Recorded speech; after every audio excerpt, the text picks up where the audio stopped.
And so we're sitting here in legendary restaurant Saison. Mark, this is a pinnacle of dining in California, worldwide. It's world renowned. This is really truly such a great accomplishment. How did Saison begin?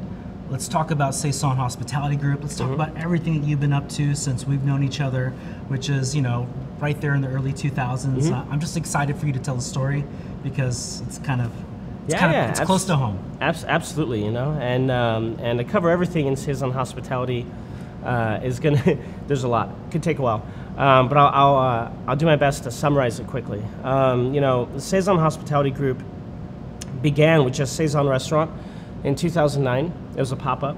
It was 1 day a week. Pop-up. And then we built it up to 3 days a week, and then we built it up to 5 days a week, and then we moved to the location we're in now, where we were lucky enough to achieve our 3rd star. Michelin was one of the first in San Francisco, and it all happened so fast. You know, I think one of the reasons it happened so fast was that, you know, me and Joshua, the chef that we together founded Saison, you know, our heads were down. We were focusing on what we were doing, not so much thinking about, you know, achievements, but about, you know, how to create the best experience possible. And we were having so much fun doing it too. You know, we were 2 young kids, you know, just kind of living our dream. You know, it's phenomenal. You know. And Mark, your background definitely poised you to really showcase the best of what a beverage experience can be at the highest level. You know, let's go back to like your beginnings, because I think there's an amazing story there to be told. And just, yeah, you know, you started, was it Aqua? Was it Bellagio? It was Aqua. I got a busboy job at Aqua. I went to college in Las Vegas, UNLV, and I got a busboy job at Aqua. And I had been reading a little bit about wine because when I was 15, I was in France, I was in Europe, and I went to Burgundy by accident. No reason to go to Burgundy, not any wine driven. I just picked a medieval city and I wanted to go to the countryside from Paris. And I picked Beaune completely by random.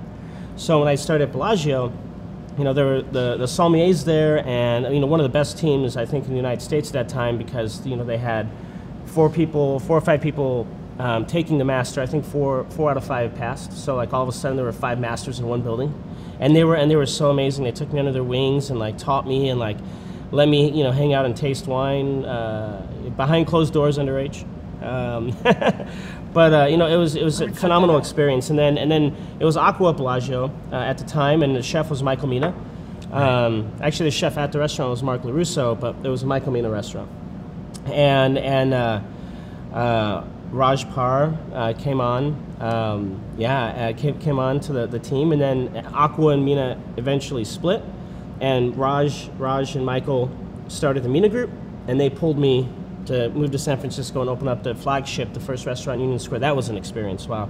I remember that restaurant. That was, dude, opening that restaurant was so intense. You know, I mean, I was so lucky to have a great mentor in Raj, you know, that really opened so many doors and introduced me to so many great people in the industry and so many great wines. You know, that was, you know, the opening was one of the most intense things I've ever did in my life. When we opened, you know, in 2003, if I remember. So yeah, 20 years ago.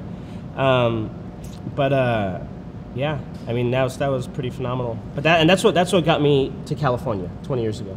Was following Raj and one, moved to San Francisco because I wanted to be closer to wine regions. You know, because Napa, Santa Cruz, everything's right here. I wanted to be in San Francisco, and I fell in love with the area the second I came. We worked in a time, Mark, where you could access in open inventory within these distributors the best wines in the world, the Chevalier Montrachets from the best producers, and you could get them in. And you were exposed to some of the wine professionals that knew how to even direct import some of these wines that really pretty much now are on a worldwide stage that are almost unattainable to get. And so you've seen that kind of level of wine, I guess, curation at the highest level. You've clearly done that here at Saison and, you know, around. Let's talk about your other restaurants that you have your hands in that are also gaining worldwide acclaim right now within the Michelin set. Yeah, absolutely. You know,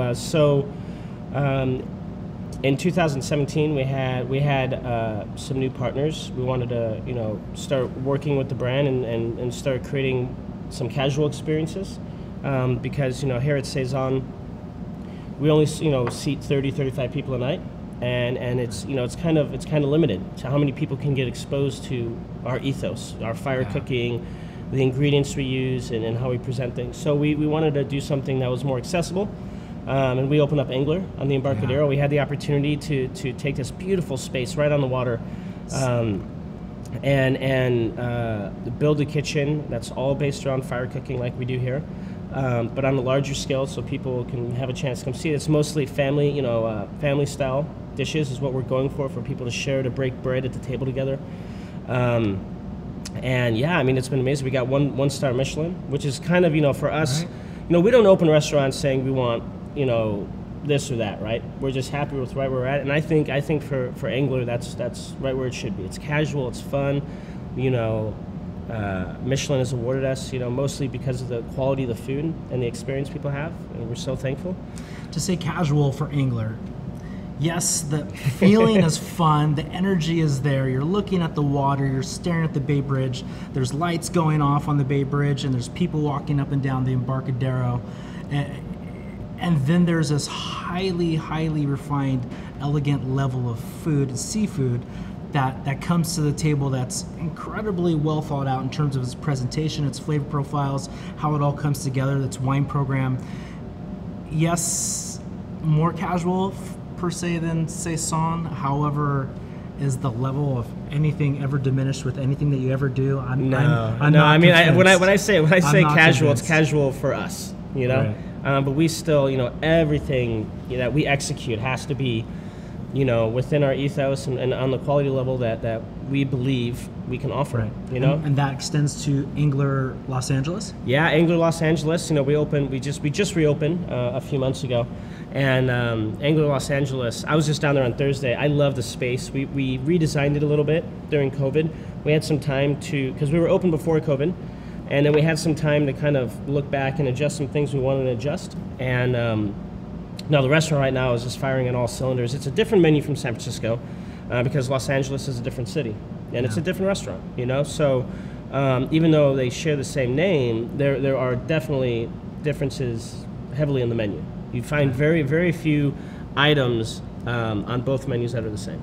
And down there it's kind of smaller plates, more casual, more approachable. I keep using casual, but at a certain level, and a fantastic cocktail program. We really leaned into that down there and have some very amazing tableside presentation cocktails and everything. It's just we had a lot of fun opening LA, and we have a lot of fun operating it. We have a great team down there. Can we give a little bit of a intro into what's going on over in Beaune? I know you've got some things in the fire. That city is close to your heart and my heart and any Burgundy aficionado's heart, and so to know that you have a place there and that you spend some time there and you have some things going on, I just think it's truly inspirational and also really, really exciting. That our members who will travel to cities like Beaune because they're in the best wine region, one of the best wine regions in the world, one of the best food cities in the world. And do you want to talk about anything that's going on there? Yeah. I had the opportunity to work with an old friend of mine. His name's David Fink. He owns multiple Relais Chateau properties, hotels, and he began doing work on a very high-end, small boutique hotel project in Beaune. And Beaune, like I mentioned before, when I was 15 years old, was like the accidental entry into the wine world. And so I have a lot of love for Beaune. I spend a lot of time there. And it's almost like a second home. Technically it is. And with him building this hotel, David came to me because he has a lot of great connections in Burgundy. He knows I spend a lot of time there. I know a lot of people, and we had the opportunity to start planning the restaurant together. And one of the things that we both felt that was missing, in Beaune is a really great kind of high quality non-Burgundian cuisine. We have Burgundian cuisine there, but we decided to work with a mutual friend that we've both known for 20 years, and that's Charles Fan. So we're bringing the Slanted Door, which is a legendary establishment in San Francisco, to France, to Beaune. You heard it here. You heard it here. Yeah, it's going to be exciting.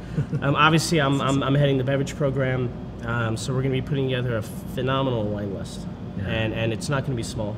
Like all all the locations we have, it's like Saison is over 2,000 selections, Angler's over 3,000 selections, and we're going to be putting together a truly international, high caliber wine program there. I'm really excited. So it's obviously we're going to have Burgundy for those that are visiting Burgundy to enjoy, but I'm working very heavily to bring in regions from outside of Burgundy.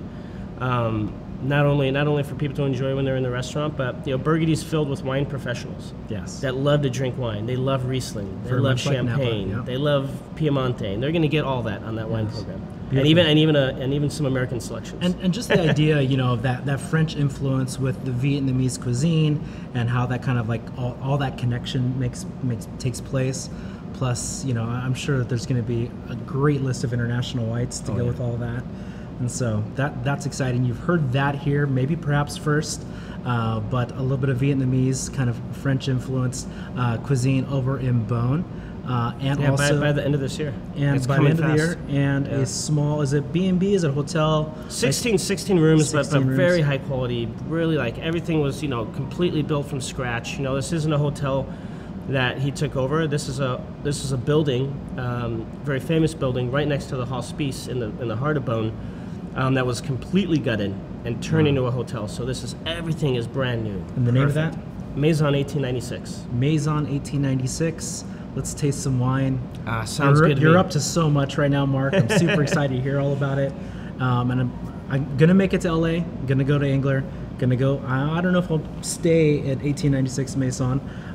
Maybe if I save up a few dollars, but I'm sure I'm gonna see you at some point. We're gonna share some wine and Beaune. Oh, 100%. Cheers.